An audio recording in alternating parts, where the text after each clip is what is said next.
మీ ద్వారా అడుగుతున్నా వాసన్నని. వాసన్న ఒకటే చెప్పిన 2021 సెప్టెంబర్ 10వ తారీఖు మనకి సెక్యూ నుంచి ఒక లెటర్ వచ్చింది ప్రభుత్వానికి. ఆ మరుసటి రోజే క్యాబినెట్ ఉంది. ఆ లెటర్ వచ్చిన తర్వాత ఆ లెటర్లో వారు ఇన్ ప్రిన్సిపల్గా దాన్ని అప్రూవ్ చేస్తూ క్యాబినెట్ తీసుకొచ్చారు. అందులో కూడా మీరు సంతకం పెట్టారు.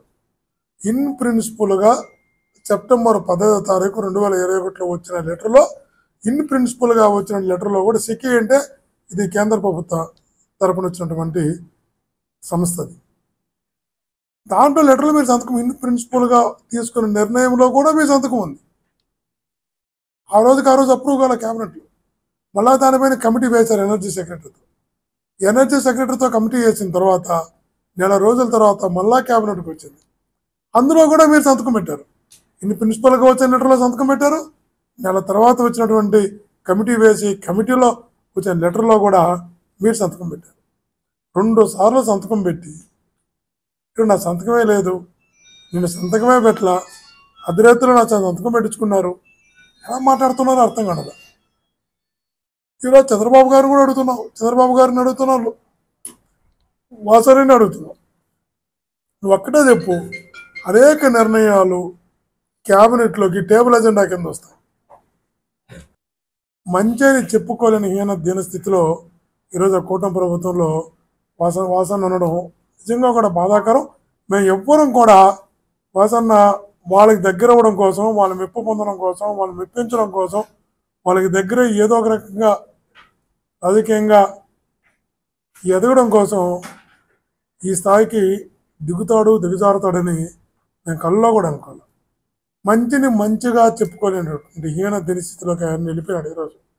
నిజంగా ఇది తన క్యారెక్టర్కి తను అనుకుంటున్నారు జగన్మోహన్ గారి వ్యక్తిత్వాన్ని హననం చేస్తే తనను గుర్తిస్తారు, గౌరవిస్తారు, తనకు పార్టీలో ప్రాధాన్యత ఇస్తారు అనే ఒక భ్రమలో తన వ్యక్తిత్వాన్ని తను హననం చేసుకుంటున్నాడు, తన వ్యక్తిత్వాన్ని తను దిగజార్చుకుంటున్నాడు.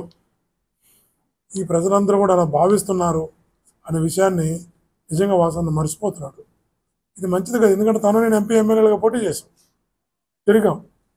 కానీ ఎవరినో మెప్పించడం కోసం, ఎవరికో దగ్గర కోవడం కోసం, ఏదో ఒక ఎమ్మెల్సీ అవ్వడం కోసమో, దానికన్నా పై పదవి కోసమో ఈరోజు మనిషి అలా దిగజారిపోతాడు మేమైతే ఊహించలేకపోయాం. మీరు మంత్రిగా ₹2.49 ఇంట్రెస్ట్ ట్రాన్స్మిషన్తో కలిసి ఒక బ్రహ్మాండమైన ఒప్పందం జరిగి సంవత్సరానికి 3,700 కోట్ల రూపాయలు రాష్ట్రానికి ఆదాయం రావడం, నాణ్యమైన విద్యుత్తు, పగటిపూట విద్యుత్తు ఇచ్చేలాగా ఒక ఒప్పందం కుదిరితే నా పేరులో ఇంత మంచి ఒప్పందం జరిగిందని నేను చెప్పాల్సింది పోయి అర్ధరాత్రుల్లో నా చేత సంతకాలు పెట్టించాలంటే నేను సంతకం పెట్టలేదు, సంబంధం లేకుండా క్యాబినెట్ అప్రూవ్ చేశారంటున్నారు. కాబట్టి నాకేం సంబంధం లేదు, నేను పెట్టలేదని క్యాబినెట్ అనే కలెక్టివ్ డిసిషన్ అవుతుంది. ఎప్పుడు కూడా ముందు రోజు చర్చించుకోవడమో సేమ్ డే చర్చించడమో ఇవన్నీ సర్వసాధారణంగా జరుగుతున్న అంశాలే.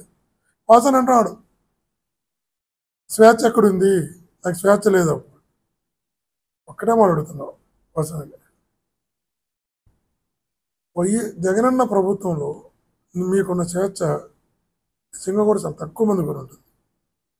ఇప్పుడు ఒకసారి ఆ రోజు ఈనాడు జ్యోతి పేపర్లు రాశారనుకుంటా, నాకు గుర్తున్న వరకు ఇతర పార్టీ నాయకులతో కలిసి స్పెషల్ ఫ్లైట్లో విదేశాలకు వెళ్ళారు అని. అంటే విదేశాలకి స్పెషల్ ఫ్లైట్లో ఇతర పార్టీలతో కలిసి వెళ్ళగలిగే అంత స్వేచ్ఛ కూటమి ప్రభుత్వం నీకు ఉంటుందా అని అడుగుతున్నాను. అసలు స్పెషల్ ఫ్లైట్లో విదేశాలకు వెళ్ళడం కాదు, ఇతర పార్టీలతో మాట్లాడడానికి కూడా మీకు స్వేచ్ఛ ఉండదు. ఇక్కడ మీకు పోయిన తర్వాత అర్థమవుతుంది పుట్టిల్లు ఎంత గొప్పదో అని,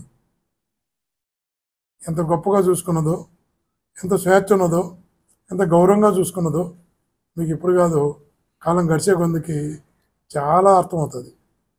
కాబట్టి వాసన ఒకటే చెప్తున్నాం,